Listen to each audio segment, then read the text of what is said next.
February 1959. The northern Ural Mountains in the Soviet Union. A search party finds a tent buried in snow on an exposed slope. It has been cut open from the inside. Everything the 9 hikers owned is still in it. Their boots, their coats, their food, their cameras, their footprints led the way downhill into a night that fell to 40 degrees below zero. Most of them were barefoot or in socks. All 9 are found dead over the weeks that followed. Some died of hypothermia, others had crushed ribs and fractured skulls, with almost no injuries on the outside, the kind of damage a car crash produces. The official investigation closed the case with a single sentence: the hikers died as a result of a compelling natural force which they were unable to overcome. It took 62 years to work out what that force actually was.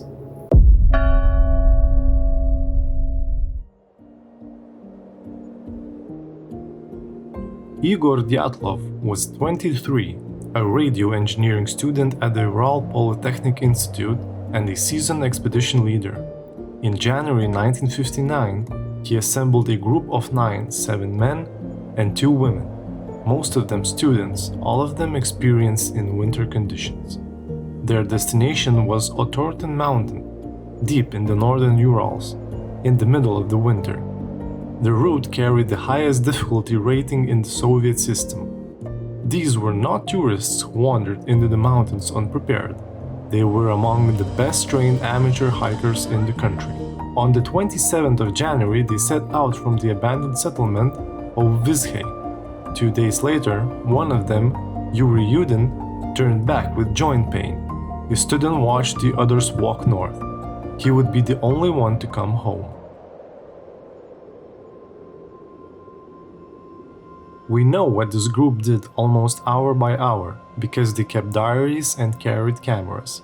The photographs show ordinary things: skis standing in the snow, a man laughing, a stove being lit inside a tent.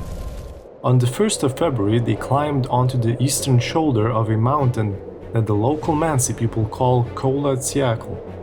In deep snow and rising wind, they made a decision that would be argued about for the next 60 years.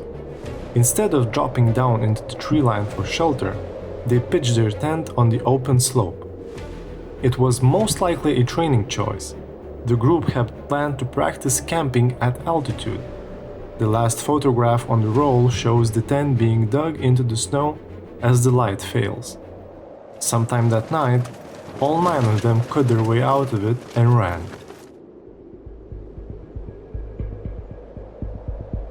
When the group failed to report in, students and staff from the institute went looking for them. On the 26th of February, they found the tent. It was half collapsed under snow, and it had been slashed open from the inside. Forensic examination of the fabric later confirmed it. Inside was everything the group needed to survive. Their boots were still lined up, their coats were still folded. The footprints outside led down the slope in an orderly line. They were walking, not running. The tracks faded where the snow gave way to forest. A kilometer and a half below, under a tall cedar tree, the searchers found the first 2 bodies. There were the remains of a fire. Branches on the cedar were broken as high as 5 meters above the ground, so someone had climbed it. Both men were stripped to their underclothes. 3 more were found between the cedar and the tent, lying in the snow as though they had been trying to climb back up. The last 4 were not found until May, when the snow melted. They were in a ravine 75 meters further in the forest, under 4 meters of snow. They had a dug snow shelter and they were better dressed than the others, wearing clothing cut from the bodies of those who had already died. 3 of those 4 had catastrophic internal injuries. 1 had a fractured skull, 2 had multiple broken ribs, and there was almost no bruising, no cuts, nothing on the outside to explain any of it. The autopsy report contained one further detail that would fuel 6 decades of speculation. One of the women, Lyudmila Dubinina, was missing her tongue and her eyes. Traces of radiation were found on some of the clothing. Other hikers camped far to the south, reported strange orange lights in the sky that winter. Several of the bodies had unusual orange-brown tint to the skin. The theories multiplied: Soviet weapons testing, an avalanche, a yeti, an attack by the local Mansi, infrasound driving the group out of their minds. Most of them fall apart under contact with the evidence. The Mansi were investigated and cleared. No weapons tests took place on that date. The missing soft tissue is what happens to a body that lies in running water for 3 months, which is precisely where she was found. The skin color is normal for prolonged exposure of the kind. The radiation traces came from 2 of the men, who both worked with radioactive materials in their jobs. But 2 things remain genuinely unexplained. Why did 9 experienced people cut open their own tent and walk into a cold that was certain to kill them? And what crushed 3 of them without leaving a mark?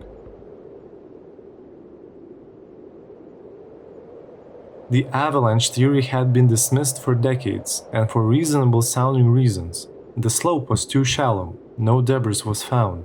The searchers described the tent as still standing, and the group left the tent around 9 hours after pitching it, not immediately.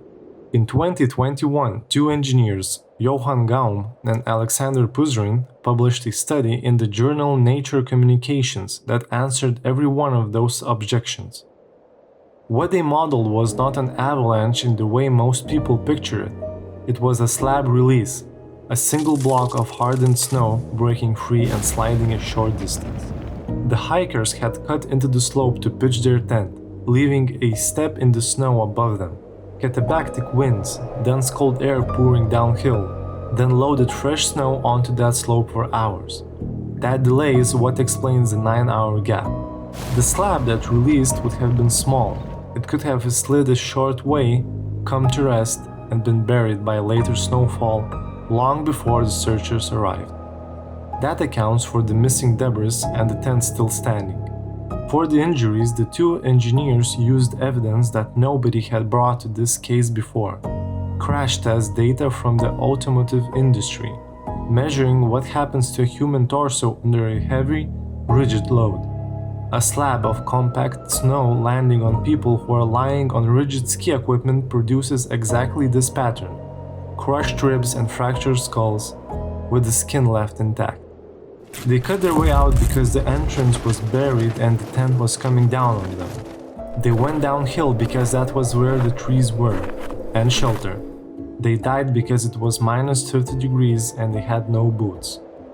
The study does not close the case, and its authors are careful to say so. They demonstrated that the mechanism was possible. They did not prove that it happened. But it removes the need for anything strange. No weapons, no lights in the sky, no monsters. 9 capable people, a slope that behaved in a way nobody understood in 1959, and a night cold enough to kill. The story survived for 60 years because the alternative was harder to accept: that people who do almost everything right can still die for reasons no one at the time is able to name. Which leaves a question worth sitting with. How many mysteries are simply the gap between what happened and what we were able to measure? Not every group that walked into the ice was lost. 28 men survived nearly 2 years stranded in Antarctica, and every one of them came home. That video is on the screen now. Welcome to Hollow Ages.